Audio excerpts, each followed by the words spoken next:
Hello, good morning. This is Miss Lally, and I'm out here getting ready to cut me up some sweet potato leaves and have me some sauteed sweet potato leaves for breakfast. Saute them in a little, you can do olive oil, a little butter with some sauteed onions. I like to add a little bacon bits, scramble up some eggs, and that's breakfast. Yummy, yummy, yummy. I like the taste of the sweet potato leaves. So this batch over here up against the fence, I grew for the purpose of collecting the leaves for consumption, and also seeing this going on. Let's see. Check that out right there.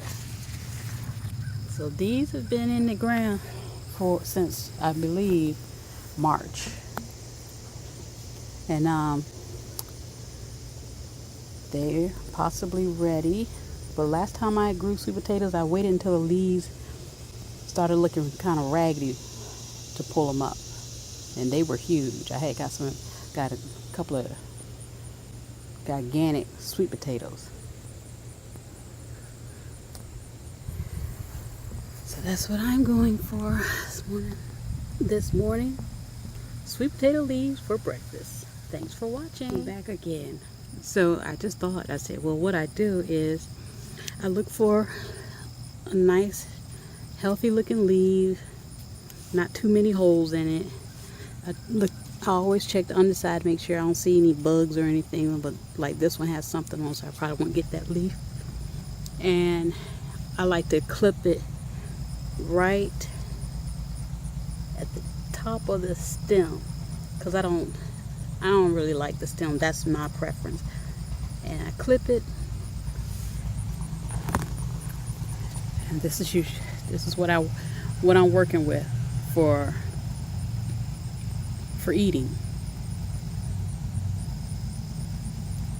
And it wilts down right nicely when I saute it in the frying pan. That's what I do. Sweet potato leaves for breakfast. Yummy, yummy, yummy. Thanks for watching. Hello, this is Miss Lally. Cheesecloth kale. Well, what's happened here? What has happened? The cheesecloth kept the white cabbage butterfly away from the kale, but I have those harlequin beetles, and they found this kale, and look what they did. This is the stuff that they do to the kale. Let's see. That's what they do to the kale. In addition to putting holes in the kale, they I guess are just sucking the life out of the kale, and eventually it over time kills the plant, because I have a couple other kale plants that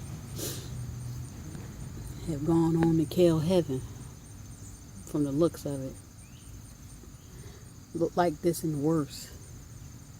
Those harlequin beetles. Let's see. I have this jar here that I have with alcohol in it. Let's see if I can zoom into that.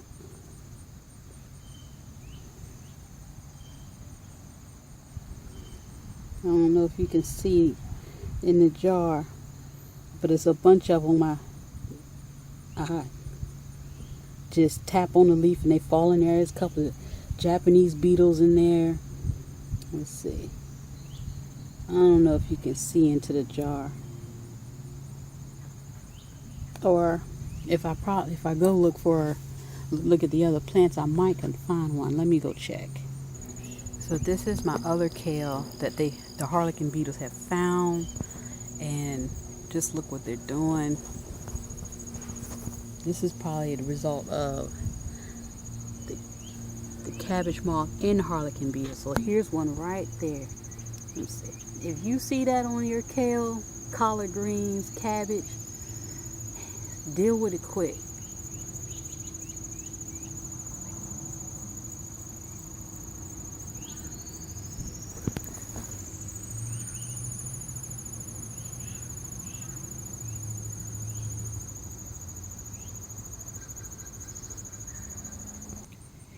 So back over here with the cheesecloth and my kale, and back to the drawing board.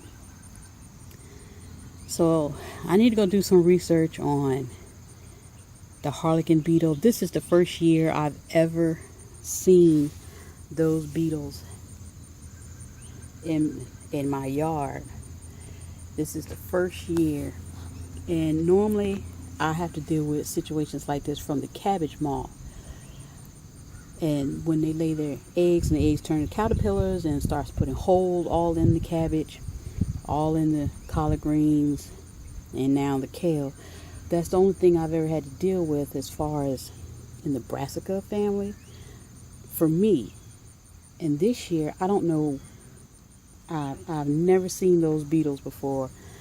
And so when I first seen them, I didn't know they were bad until my kale started looking like this. So back to the drawing board. Thanks for watching. Have a great day. Okay, back again. This is Miss Lally. So I have chopped all the raggedy leaves off. So what I'm going to do is I have a mixture here of dish soap and some neem oil, and I'm just going to spray the base, because I read somewhere that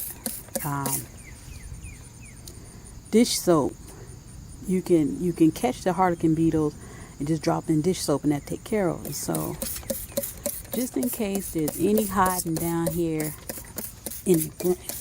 under this mulch, I'm going to be just dousing. You know, this is just trial and error. See what'll work. See what'll happen. And I'm going to put the cheesecloth back on the kale and see what happens in another 2 weeks, I guess. See, I do believe that there will be growth, but this is a familiar scene. Hopefully I'm not going to see this again. And this time, this is from the harlequin beetle. The cheesecloth did block the cabbage moth from getting to the cabbage. Okay, so try it again. But probably what I need to do is kind of research, what do people in my area that grow kale successfully, what do they do? I'm not trying to spray a bunch of chemical pesticides and herbicides on the food that I grow. Only thing I've been dealing with is dish soap and neem oil. And neem oil comes from what's called the neem tree. That's all I've been dealing with. So trying to be organic. So trying to use barrier methods and homemade remedies to try to combat the insects that like to tear up your plants that produce your produce, that aren't beneficial. So we will see what happens in another 2 weeks. Will this keep the harlequin beetle from messing with this here kale? So trial and error. Got to find out what works for you.